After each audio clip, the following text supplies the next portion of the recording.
Welcome to Royal Voices. This is our first video podcast episode. Today I have Chef Neil as a guest. Neil is the executive chef in Rhino Beer Garden. Neil, could you tell us a little bit about your job and yourself? Rhino Beer Garden is located on 30th and Walnut in Denver, Colorado. It's a German-inspired beer garden.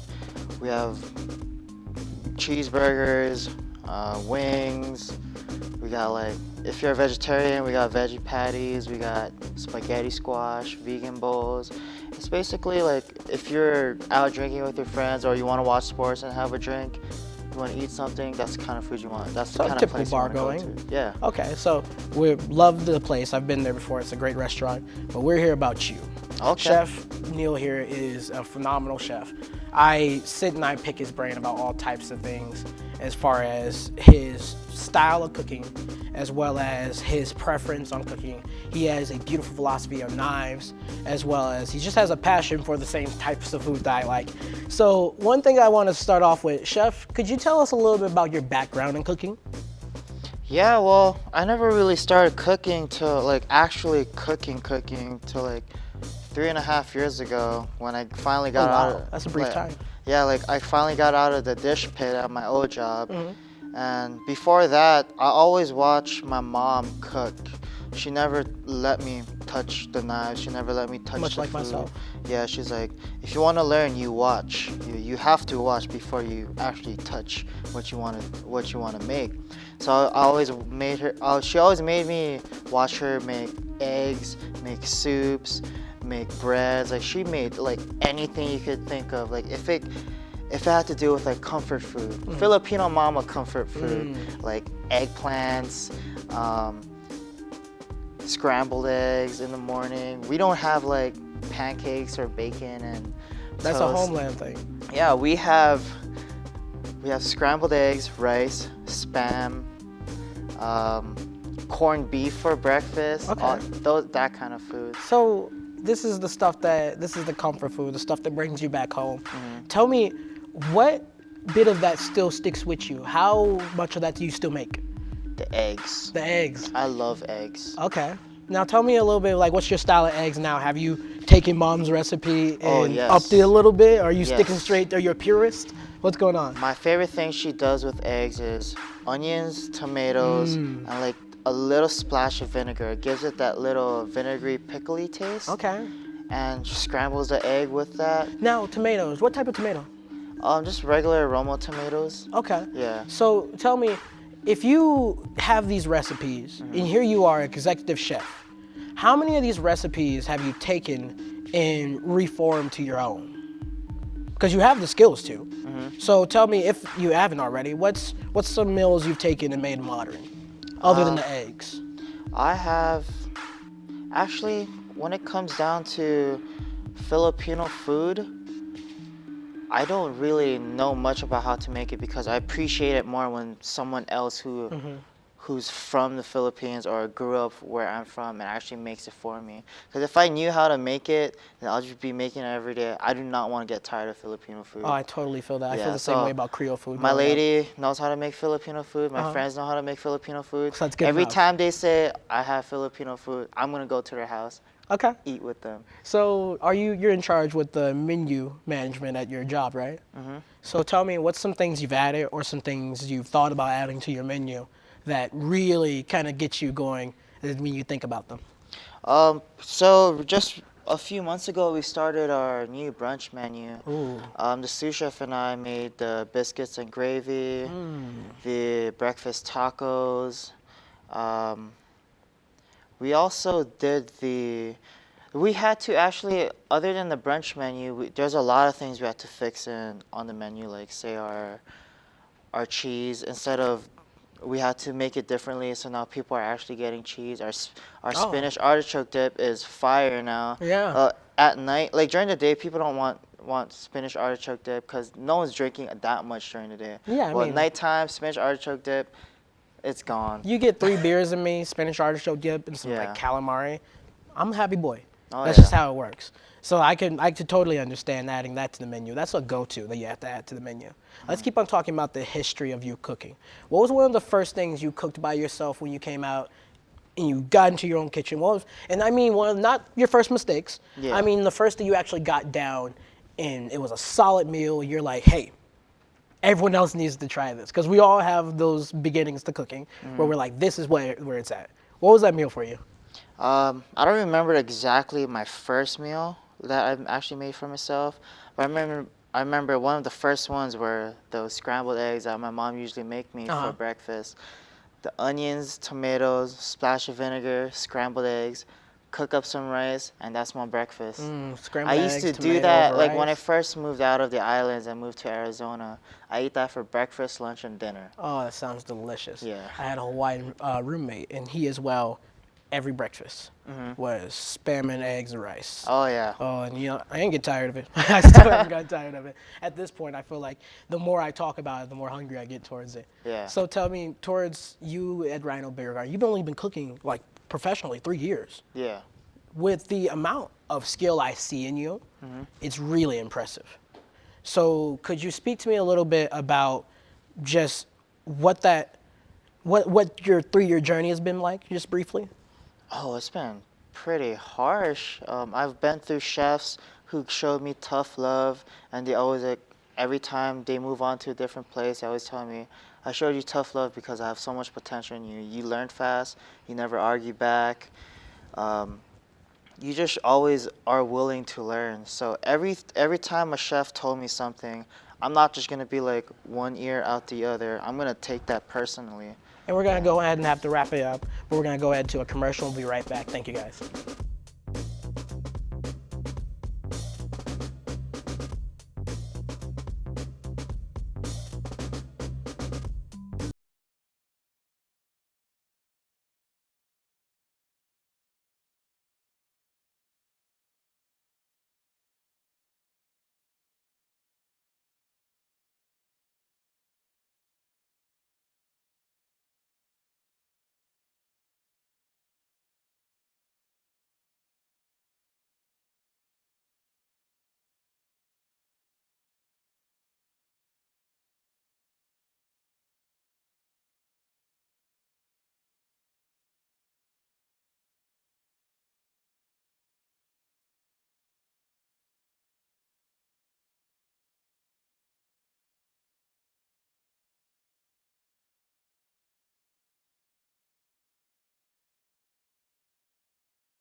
Welcome back to Royal Voices.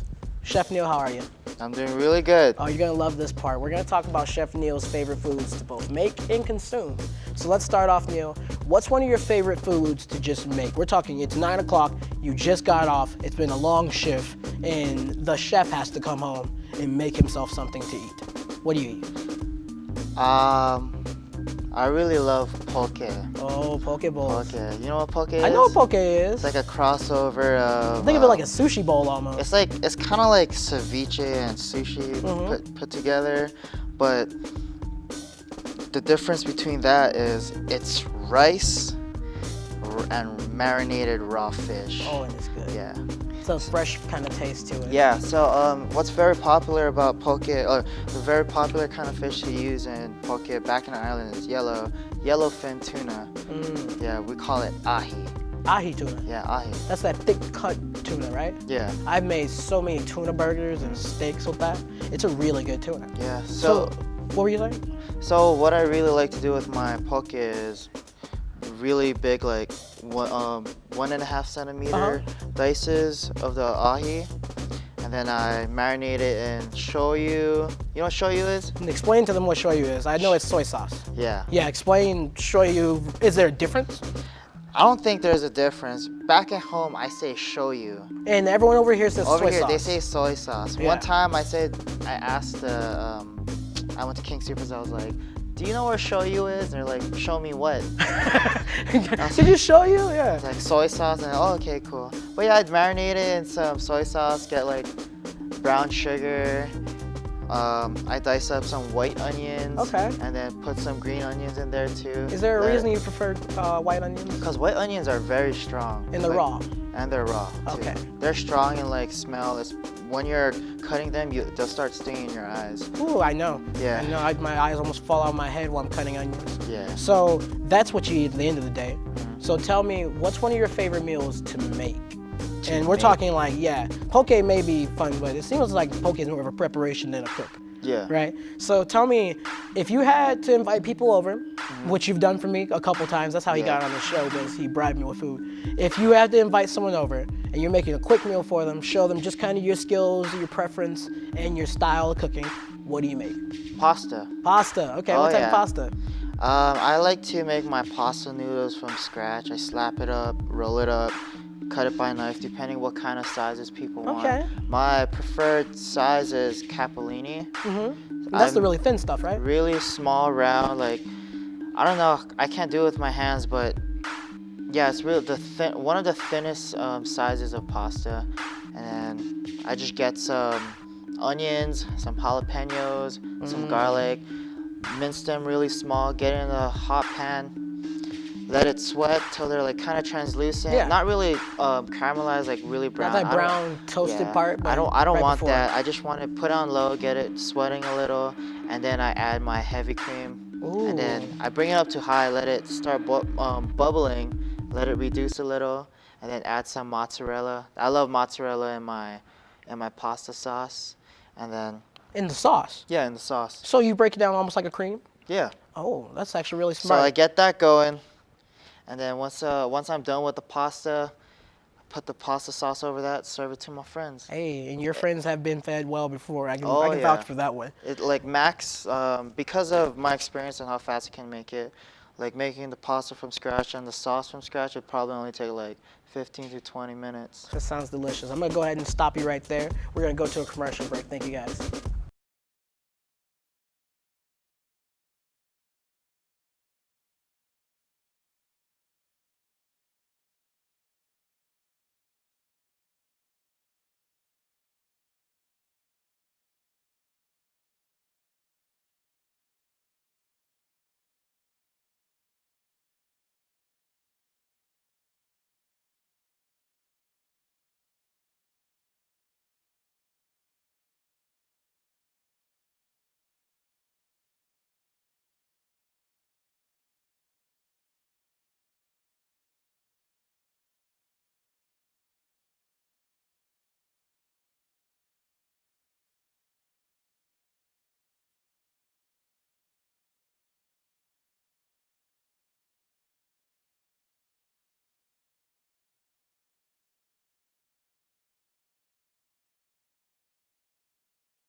Thank you for joining us again. This segment we're going to be talking about knives. Neil and I have talked in the past about his knife handling as well as his theology on knife styles.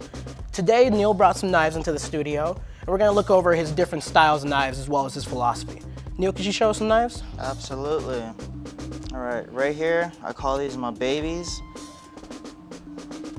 These are my chef knives, my thinners, my other chef knife, my butcher knife. This knife, I give to my... Oh, that's cool looking. Yeah, it looks cool looking.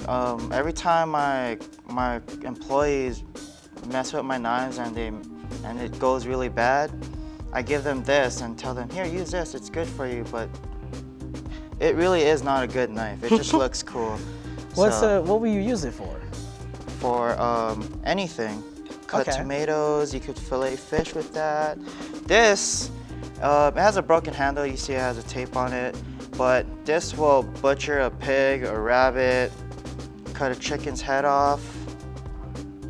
And these are my serrated knives I use to cut bread. Yeah, just bread, that's it. And could you tell me more on that philosophy of styles? You were talking to me about regional styles and knives, and this may not be like culinary history, but something you learned from one of your mentors. Could you show us that different style versus German or Japanese? Oh yeah, so there's two philosophies of knives, he told me. There's the Japanese philosophy and the German philosophy. With the German philosophy, the knife comes in heavier weight and it's between, the bevel is at a 20 to 22 degree angle. So because of its weight, you guide the knife where you want to chop it. Say you want to chop like a hard spaghetti squash. You aim where you want the cut to start and then you push. The weight of the knife will go through that and you just guide the knife where you want to cut it. Could you show us a German knife? Your favorite German knife if we had to. Well, this is the closest thing to right here. Closest thing to a German knife. It's a Henkel's. I don't believe it's German, but it's closest thing to it. It's pretty heavy. It's about... Do you mind if I handle that? Yeah, of course. Just don't drop it, please. Oh yeah, your babies. Yeah, no, I definitely noticed the difference. It seems almost like a little top heavy when you go for your chopping styles. It's a really pretty knife, just like any of the other knives.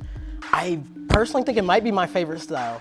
Could you show me the Japanese style? So I don't bring Japanese knives because that's something I leave at home. The reason being is German knives, most of them are softer steel, so they can handle like commercial kitchen work, like chopping like for 20 minutes straight. It won't break, it'll last longer.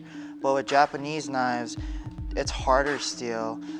They're thinner, they're lighter, you move quicker with them, but if you're gonna, they have a better chance of chipping because of how hard it is. And if you're going ham with Japanese knives, they'll chip. So that's something I wouldn't bring around, I'd leave at home. But this is the closest thing I have to a Japanese knife.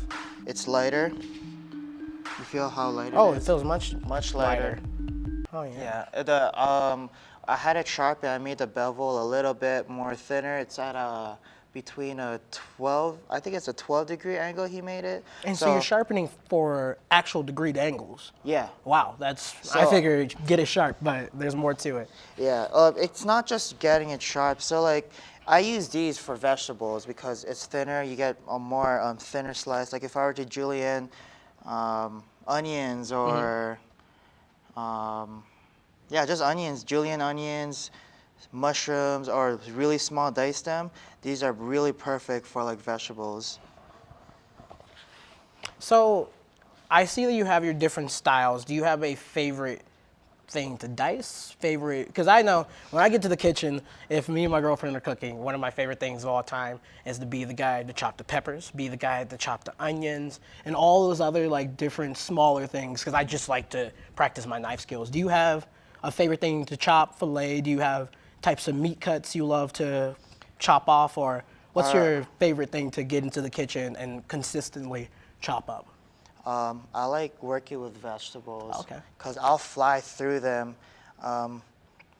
Every time I go to a kitchen or a new kitchen and they ask me, could you julienne these onions, brunoise this, chiffonade this, they're always like, oh, your knife skills are impeccable. Now, could you give me, what is that word you're using, julienne? Julienne, they're like really thin slices. Like, It doesn't really matter how thin it is, just as long as they're thin. Like, say you go get stir fry at Yeah. like Panda Express. You see those long strips of peppers Onion and and onions? peppers, yeah, Those most are definitely. julienne slices.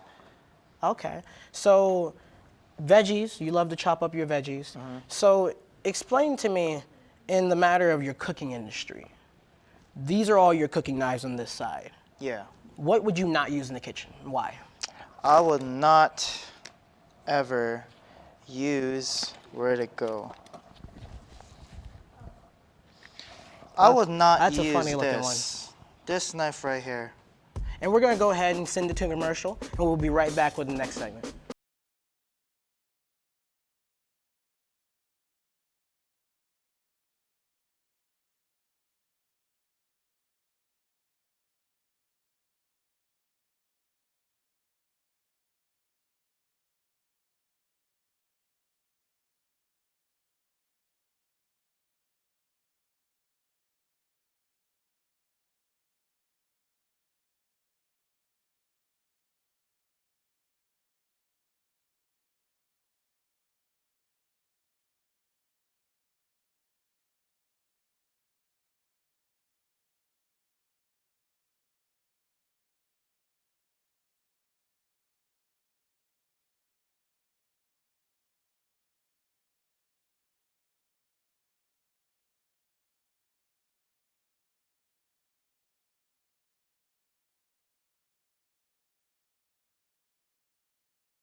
Welcome back.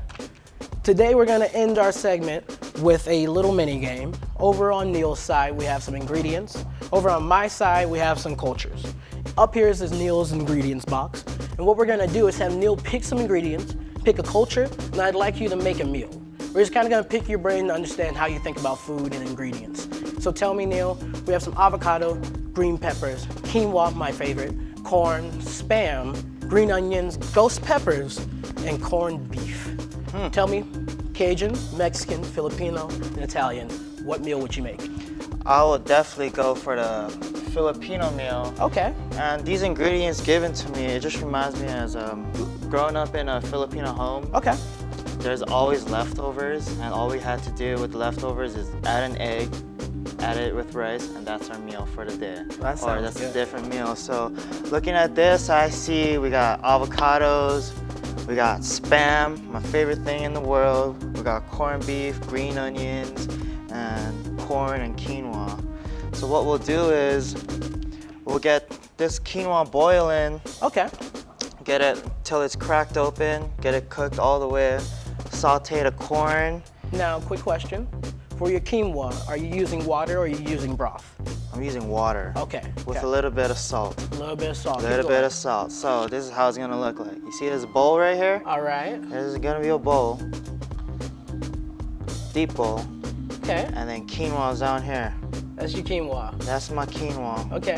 All right, that's done. After you boil the quinoa, you put it right there, and then get some corn, like usually like canned corn. Canned corn. Yeah, Sweet like corn? the sweet canned corn. All Put that right. on top of that. So corn will be right on top of that. The whole can actually. The whole can. The whole can. Because who's gonna miss out on corn? Yeah, corn, canned, right there. Gotcha.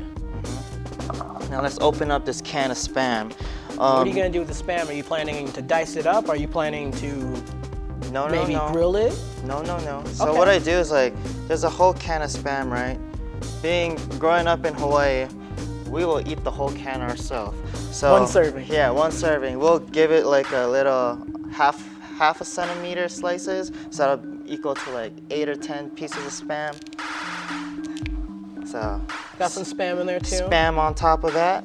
Make sure it's crispy. Now, explain these cuts. No, some people may not know. You're from Hawaii, right? Yeah. The culture of Spam in Hawaii, when I found out about it, it's pretty impressive. It's so deeply rooted into Hawaiian food. Explain to me, how would you cut canned meat? How do you get that slab of canned meat out, and how do you get a proper cut for the meal you're making? Could you briefly explain that for me?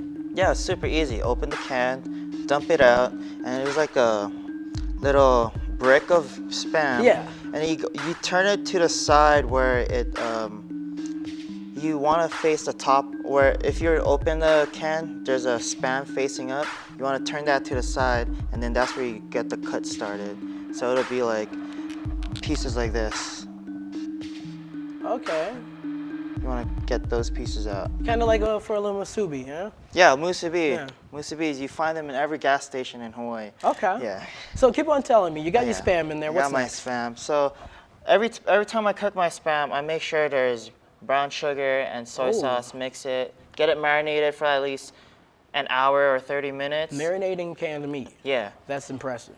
Crisp it on both sides. Put it on my quinoa and corn. Okay. Yeah. Now it sounds like you're making a salad. A salad. What is it that you're making exactly? Like a quinoa bowl? Yeah, a quinoa bowl. Okay. What, It's anything basically else? leftovers Okay. from last night. The and good thing just- about quinoa too yeah. is you can make a cup of quinoa last you a week. Yeah. Yeah, so that's well as Spam. Spam will last you a long time. So tell me, what else do you have going here? Are we all done? No, you forgot the corned beef, man. Oh, where's that corned beef Last going night's there? corned beef. Last night's corned beef. Mama's corned beef from last night. So what she usually does is she sautés the onions and garlics and tomatoes, and then she adds a corned beef last, because you want to get that sweet tomato taste, and that weird onion taste that people don't really like. I know what you're talking about. Yeah. Yeah. So saute all that, get it caramelized till it's brown, and then add the corned beef. And then you eat it one night before, and then when it's leftover, for some reason, Mama's recipe is always, the leftover is always best. Good food is always Yeah. better the second day. So always I feel leave- like that's how you test the time of food. Yeah. Is your food good? Try it the next day. Yeah, so throw that on top. Okay. Heat it up for like 1 or 2 minutes, put it on top of the Spam, and then dice up a little bit of green onions, garnish it, Sounds and that's good. one meal. All right. So we're going to go ahead and send it to a commercial. Thank you so much, Neil. And this has been Royal Voices.